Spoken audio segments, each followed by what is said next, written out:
ಅದೇ ಸರ್, ನಾನು ಡೆಫಿನೆಟ್ಲಿ ನಾನು ಬೈಸೆಕ್ಟ್ ಮಾಡೋದಕ್ಕೆ ನಾನು ಹೋಗ್ತಾ ಇಲ್ಲ. ಬಟ್ ಆದರೆ ನಿಮಗೆ ಅನಿಸಿರುತ್ತೆ ಹೊರಗಡೆ ಬಂದಮೇಲೆ, ಏನಪ್ಪ ನಾವು ಏನೋ ಮಾಡೋಕ್ಕೆ ಹೋಗಿ ಅದನ್ನು ಜನ ಬೇರೆ ಥರನೇ ಅನ್ಕೊಂಡ್ಬಿಟ್ಟಿದಾರಲ್ಲ, ಅಥವಾ ಗಿಲ್ಲಿ ಸಪೋರ್ಟರ್ಸ್ ಬೇರೆ ಥರನೇ ಅನ್ಕೊಂಡಿದ್ದಾರೆ ಅಂತ. ಇನ್ಫ್ಯಾಕ್ಟ್ ತುಂಬ ಜನ ಮಂಜು ಅವರೇ ನಿಮಗೆ ನಾವು ಸಪೋರ್ಟ್ ಮಾಡ್ತಾ ಇದ್ವಿ ಲಾಸ್ಟ್ ಸೀಸನಲ್ಲಿ, ಬಟ್ ಈಗ ನೀವು ಈ ಥರ ನಡ್ಕೊಳ್ತಿರೋದು ನೋಡಿ ಗಿಲ್ಲಿ ಅವ್ರ ಜೊತೆಗೆ ನಮಗೆ ತುಂಬ ಬೇಜಾರಾಗಿದೆ ಅಂತೆಲ್ಲ ಕಮೆಂಟ್ ಹಾಕಿದವರು ಇದ್ದಾರೆ ಆ್ಯಕ್ಚುಲಿ. ಹೌದು, ಇವಾಗ ಹೊರಗಡೆ ಒಳಗೆ ಇರ್ತಕ್ಕಂಥವ್ರು ಇವಾಗ ಜಾನ್ವಿ ಬಂದರು, ಜಾನ್ವಿ ಏನು ಮಾತಾಡಿದ್ರು, ಇವಾಗ ರಘು ಅವರು ರೀಸೆಂಟಾಗಿ ಏನು ಮಾತಾಡ್ತಿದ್ದಾರೆ, ಈ ವೀಕೆಂಡಲ್ಲಿ ಏನಾಯಿತು, ಲಾಸ್ಟ್ ವೀಕೆಂಡಲ್ಲಿ ಇವಾಗ ಕಳಪೆ ಅಂತ ಯಾರು ಕೊಟ್ಟರು, ಅದನ್ನು ನಾನು ಒಬ್ಬನೇ ಏನೋ ಹೋಗಿ ಟಾರ್ಗೆಟ್ ಮಾಡಿ ನಾನು ಒಬ್ಬನೇ ಏನೋ ಇದು ಮಾಡಿದರೆ ಓಕೆ ಸರ್. ಇವಾಗ ನನ್ನ ಜೊತೆಗೆ ಹೇಗೆ ನಡ್ಕೊಂಡು ನಾನು ಅದೇ ರೀತಿ ಎಲ್ಲ ಸರ್ ನಡ್ಕೋಬೇಕು.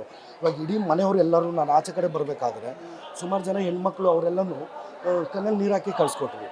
ಅಯ್ಯೋ 1 ವೀಕಲ್ಲಿ ಇದ್ರಲ್ಲ ಮಂಜಣ್ಣ, ನೀವು ಇರಬೇಕಿತ್ತಲ್ಲ ಅಂತೇಳಿ ಅವರೆಲ್ಲ ಕಣ್ಣಲ್ಲಿ ನೀರು ಹಾಕಿ ಇದು ಮಾಡಿದ್ರು ಸರ್. ಇವಾಗ ಅಷ್ಟು ಜನರಲ್ಲಿ ಯಾರಿಗೂ ನಾನು ಬೇಜಾರಾಗದೇ ಇರೋನು, ಇವಾಗ ಒಬ್ಬ ವ್ಯಕ್ತಿಗೆ ಬೇಜಾರಾಗ್ತಿದ್ದಾನೆ, ಒಬ್ಬ ವ್ಯಕ್ತಿ ಇದು ಮಾಡ್ತಿದ್ದಾನೆ ಅಂದರೆ ನಾನು ಅವಾಯ್ಡ್ ಮಾಡೋಕ್ಕೆ ಪ್ರಯತ್ನ ಪಡ್ತೀನಿ ಸರ್. ಇವಾಗ ನಾನು ಹೇಗೆ ನಡ್ಕೋತೀನಿ ಅಂದರೆ ನನಗೆ ಯಾವತ್ತೂ ಹೇಳ್ತೀನಿ, ನನಗೆ ಇಷ್ಟ ಇಲ್ಲ ಅಂದರೆ ನಾನು ಅವಾಯ್ಡ್ ಮಾಡ್ಕೊಂಡು ದೂರನೇ ಹೋಗ್ತೀನಿ. ಇವಾಗ ಪದೇ ಪದೇ ಮೇಲೆ ಬಂದಾಗ ಅದು ಟಾಸ್ಕು ಅದು ಮಾಡಬೇಕಿತ್ತು ಸರ್. ಅದು ಬೇರೆ ವಿಧಿ ಇಲ್ವಲ್ಲ ಸರ್.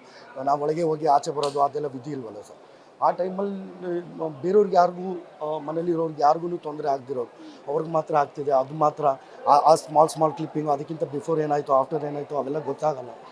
ಅದು ನಾವು ಕೇಳೋಕ್ಕಾಗಲ್ಲ. ಅದು ರಿಯಾಲಿಟಿ ಶೋ ಅವ್ರದ್ದು ಒಂದು ಏನೋ ಡಿಸೈನ್ ಮಾಡ್ಕೊಂಡಿರ್ತಾರೆ, ಆ ರೀತಿಯೇ ಅವರು ಪ್ಲೇ ಮಾಡ್ತಿರ್ತಾರೆ. ಅದು ಬಿಟ್ಟರೆ ಇನ್ನೇನಿಲ್ಲ ಸರ್. ಅದೇನು ದೊಡ್ಡ ವಿಚಾರ ಅಲ್ವ ಸರ್. ಒಂದೆರಡು ಮಗ್ಗು ನೀರು ಚೆಲ್ಲಿದ ಕೂಡಲೇ ಅದು ದೊಡ್ಡ ವಿಚಾರ ಅಲ್ಲ. ಬಟ್ ಅದಕ್ಕೆ ಮುಂಚೆ ನನಗೇನಾಗಿರುತ್ತೆ, ನಮ್ಮ ಹತ್ರ ಹೆಂಗೆ ಬಿಹೇವ್ ಮಾಡಿರ್ತಾರೆ ಅನ್ನೋದು ಇಂಪಾರ್ಟೆಂಟ್ ಅಲ್ಲ ಸರ್. ಇವಾಗ ಅದು ಮುಂದಿನ ದಿನಗಳಲ್ಲಿ ಅದಕ್ಕೆ ಯಾರು ಏನು ಅನ್ನೋದು ಗೊತ್ತಾಗೇ ಆಗುತ್ತೆ. ಸ್ವಲ್ಪ ಲೇಟ್ ಆಗ್ಬೋದು ಅಷ್ಟೇ. ಅದರಲ್ಲಿ ಅದೇ ಅದು ಬೇಜಾರಾಗೋದೇನು ಅಂತಂದರೆ, ಆ ಫ್ಯಾಮಿಲಿಗಳನ್ನ ಟಾರ್ಗೆಟ್ ಮಾಡಿ ನನಗೇನಾದರೂ ಬೈಬೋದು, ಏನಾದರೂ ಮಾತಾಡ್ಬೋದು.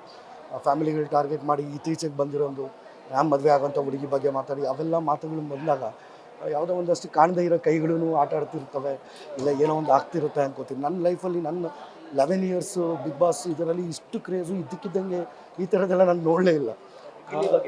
ಅಂದರೆ ಈ ಥರದ ಕ್ರೇಜು ಆ ಥರದ್ದೆಲ್ಲ. ಹನುಮಂತನೂ ಹನುಮಂತು ಜೊತೆಗೂ ನಾನು ಆಡಿದ್ದೇನೆ. ಗಿಲ್ಲಿನೂ ಇರ್ಬೋದು, ಅಲ್ಲಿ ನಮಗೆ ಇನ್ನೊಬ್ಬರು ನಮ್ಮ ಉತ್ತರ ಕರ್ನಾಟಕದವರು ಮಾಳು ಇರ್ಬೋದು, ಮಾಳುನೂ ತುಂಬ ಚೆನ್ನಾಗಿ ಆಡ್ತಿದ್ದಾನೆ. ಅದು ಎಲ್ಲರೂ ತುಂಬ ಚಂದ ಆಡ್ತಿದ್ದಾರೆ. ಹಾಗಾಗಿ ಯಾರಾದರೂ ಗೆಲ್ಲಿ, ಎಲ್ರಿಗೂ ಆಲ್ ದ ಬೆಸ್ಟ್, ಎಲ್ರಿಗೂ ಆಲ್ ದ ಬೆಸ್ಟ್. ಆಮೇಲೆ ಗಿಲ್ಲಿ, ನಾನು ಆಚೆ ಕಡೆ ಇದ್ದವಾಗ ಗಿಲ್ಲಿ ತುಂಬಾ ಇಷ್ಟಪಟ್ಟಿದ್ದೆ ಸರ್. ಅಂದರೆ ಅಲ್ಲಿ ಆ 24 hours ಇದ್ದಾಗ ಆ ಒಂದಿದ್ದು ಯಾರಿಗೂ ಮಾತಾಡೋಕ್ಕೆ ಕೊಡಲ್ಲ. ಆಮೇಲೆ ನಾವು ಏನು ಬಂದಿರೋದು, ನಾವು ಮಂಜು ಆಗಿ ಅಲ್ಲ, ಮಂಜು ಹಾಗೆ ಅತಿಥಿಯಾಗಿ ಹೋಗಿದ್ದೇನೆ. ಅದೊಂದು ಕ್ಯಾರೆಕ್ಟರ್ ಅಷ್ಟೇ. ಬಟ್ ಅವರೇ ಅದನ್ನು ಅರ್ಥ ಮಾಡ್ಕೊಳ್ಳಿಲ್ಲ. ಆ ಥರದ್ದು ಒಂದಷ್ಟು ಬೇರೆ ಇದಾಯಿತು ಅಷ್ಟೇ. ನಾನು 1 ವಾರಕ್ಕೆ ಬರೋನು ಅಂದರೆ ನಾನು ಟಾಸ್ಕ್ ಆಡ್ದಿರ ಎಲ್ಲರ ಜೊತೆನೂ ನಕ್ಕೊಂಡು ಅವ್ನು ಬಂದು ಗ್ಲಾಸ್ ಕೇಳಿದ್ರೆ ಒಂದು ಖಾಲಿ ಗ್ಲಾಸ್ ಕೊಡೋದು, ನೀರು ಕುಡಿದ್ಬಿಟ್ಟು ಕೊಡೋದು, ಅದು ಬಿಟ್ಟು ಏನು ಬೇರೆಯವ್ರು ಅನ್ನ ಕಿತ್ಕೊಳ್ಳೋಕೆ ಬಂದಿದ್ದೀರಾ ಅನ್ನೋದು, ಈ ಥರ ಬ್ಯಾಕ್ ಟು ಬ್ಯಾಕ್ ಅಂದವಾಗೆ ನಾವು ಮಾತಾಡಿದ್ದೇ ಹೊರತು. ಅದು ಬಿಟ್ಟರೆ ಅವ್ನ ಬಟ್ಟೆ ನಾನು ಹಾಕೋ ಅಂತಂದೆ, ಒಳ್ಳೆ ಬಟ್ಟೆ ಇದೆ ನೀನು ಹಾಕೋ, ನನ್ನ ಹತ್ರನೇ ಬಟ್ಟೆ ಇದೆ ಅಂತ ಹಾಕ್ಕೋತೀನಿ ಮುಂಜಾನೆ ಅಂತಲೂ ಅಂದ. ಅದಾಗಿ ಕ್ಯಾಪ್ಟನ್ ಅಭಿ ರೂಮನ್ನು ತೊಗೊಂಡಿದ್ದೆ. ಬಿಗ್ ಬಾಸ್ ಲೆಟ್ರ್ ಕೊಡೋಕ್ಕಿಂತ ಮುಂಚೆ ನಾನು ಅಭಿ ನೀವು ಕ್ಯಾಪ್ಟನ್ ಆಗಿದ್ದೀರಾ, ನಿಮ್ಮ ರೂಮ್ ಉಪಯೋಗಿಸ್ಕೊಳ್ಳಿ ಅಂತಲೇ ಹೇಳ್ಬಿಟ್ಟಿದ್ದೆ. ಬಂದರೆ ಆಚೆ ಬರ್ತಾರೆ, ಅವ್ರನ್ನೇ ಕೇಳಿ ಸತ್ಯ. ಯಾಕಂದರೆ ಅವೆಲ್ಲ ಟೆಲಿಕಾಸ್ಟ್ ಆಗಲಿಲ್ವಲ್ಲ ಕೆಲವೊಂದೆಲ್ಲ.